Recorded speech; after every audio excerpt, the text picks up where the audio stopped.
Bonjour à tous. Pour changer un peu aujourd'hui, on va parler de Stellantis, dont le cours de bourse se porte on ne peut mieux. Ça pourrait être pire, il pourrait être à zéro.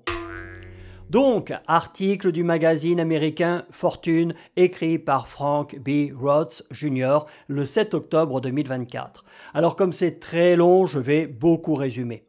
Chrysler et Dodge font face à un péril mortel sous Stellantis. Il est temps de changer. Une fois de plus, ça commence fort. Page 2, c'est traduit de l'américain, donc parfois je vais être obligé de compléter le texte. Stellantis a laissé les marques Chrysler et Dodge se détériorer au point qu'il n'y a peut-être pas de retour en arrière possible. Ça doit changer et vite. Alors on nous explique que l'auteur de l'article n'est autre que l'arrière-petit-fils de Walter P. Chrysler, le fondateur de la marque automobile éponyme, et que malgré qu'il ait fait carrière dans le meuble, il reste quand même très impliqué dans le monde automobile. En août, il a écrit une lettre ouverte de 17 pages à Carlos Tavares et Christine Feuillol, la PDG de Chrysler, appelant à ce que les marques Chrysler et Dodge soient remises aux mains des Américains. 17 pages pour notre ami Carlos qui a un emploi du temps mondain très chargé, c'est peut-être beaucoup. Page 3, il explique que ces marques ont dépéri sous la bannière Stellantis. Qu'il se rassure, c'est pareil pour les 12 autres marques du groupe, il n'y en a pas une seule qui sorte la tête du marécage. Et donc il a demandé que soit créée une nouvelle entité qui s'appellerait The New Chrysler Dodge LLC, idée qui a été rejetée par Stellantis. Tu m'étonnes. En bas, on nous explique dans un charabia très politiquement correct qu'à l'instar des autres marques du groupe, ils se sont donné, tenez-vous bien, 10 ans pour reconstruire ces marques en les mettant à l'avant-garde de la mobilité, ça ne s'invente pas, électrique. Donc les gars, si vous avez des actions Stellantis, liquidez-les avant que ça ne vaille plus rien. Car tout comme Lotus, Jaguar et quelques autres, ils semblent vouloir s'obstiner dans une voie sans issue. Page 4, il nous parle du salaire de Tavares, des critiques des investisseurs envers ce dernier et nous explique que leur politique de réduction des coûts a fait que les usines sont en mauvais état, que les ventes sont en baisse et que les concessionnaires ont un besoin urgent de nouveaux produits.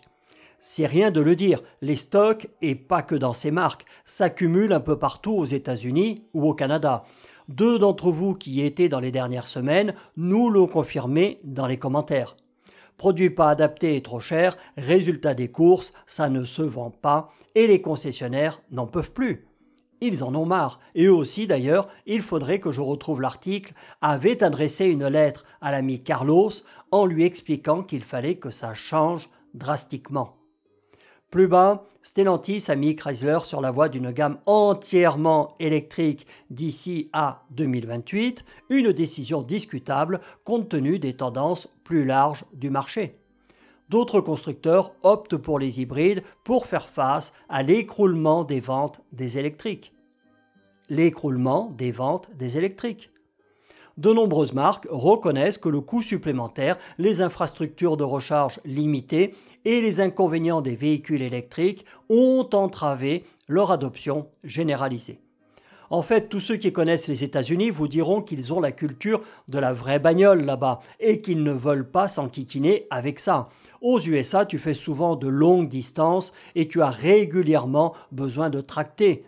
Donc ces bouts à piles, ils en veulent encore moins que nous. Il nous explique que Chrysler a lancé une version hybride rechargeable de la fourgonnette Pacifica, mais elle semble destinée à poursuivre sa carrière en tout électrique, ce qui pourrait être fatal à la marque. Page 5, ils expliquent que leur dernier nouveau produit, c'est justement la Pacifica, qui est sortie en 2017, il y a donc 7 ans, et que Stellantis est en train de laisser mourir la marque. Je pense qu'ils ont trop de marques concurrentes dont ils ne savent pas quoi faire et que leurs investissements ne vont pas sur les bons produits ni dans le bon sens. On a l'impression que le groupe veut tuer toutes ces marques. Ils ne prennent pas une seule décision cohérente. On se croirait au Parlement européen. Ces gens sont complètement déconnectés du monde réel.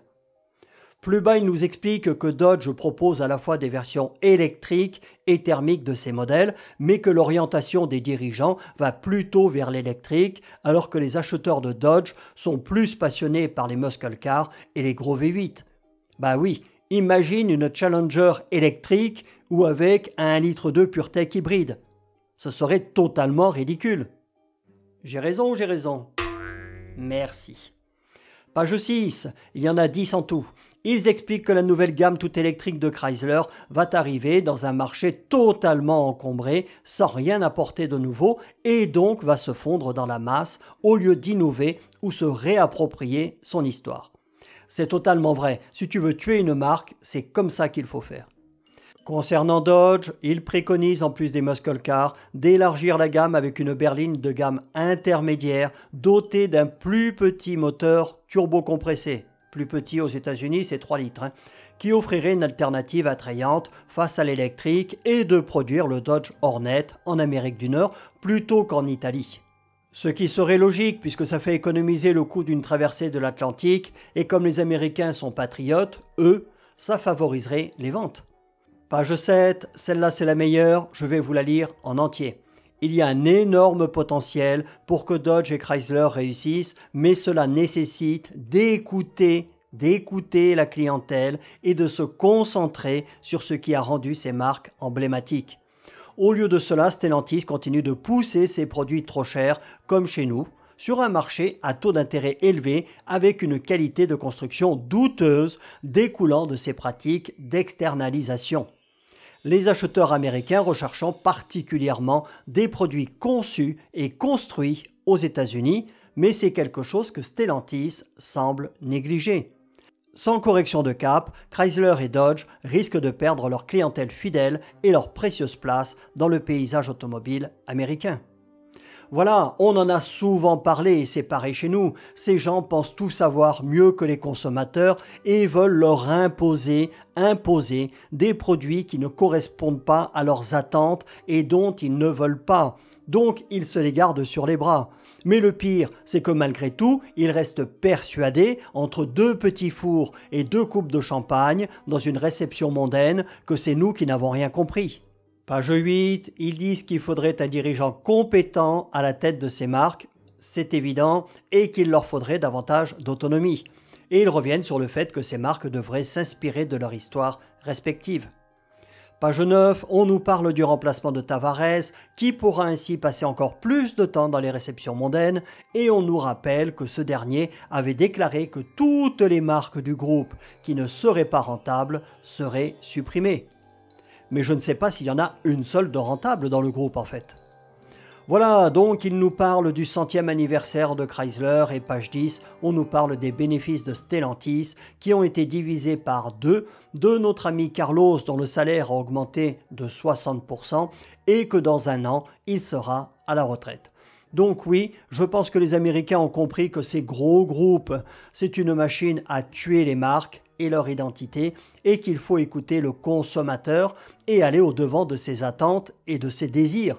Les gens en ont marre qu'on pense pour eux et qu'on veuille leur imposer des produits qui ne leur conviennent pas et ne les intéressent pas. Et c'est pareil chez nous, sauf que cette satanée Europe et son idéologie déconstructrice font qu'avec toutes ces normes et ces taxes débiles, on se retrouve dans une impasse. Titchoun, il y a un monsieur qui ne t'aime pas sur la chaîne. Je suis désolé, je devais te le dire. Salut à tous!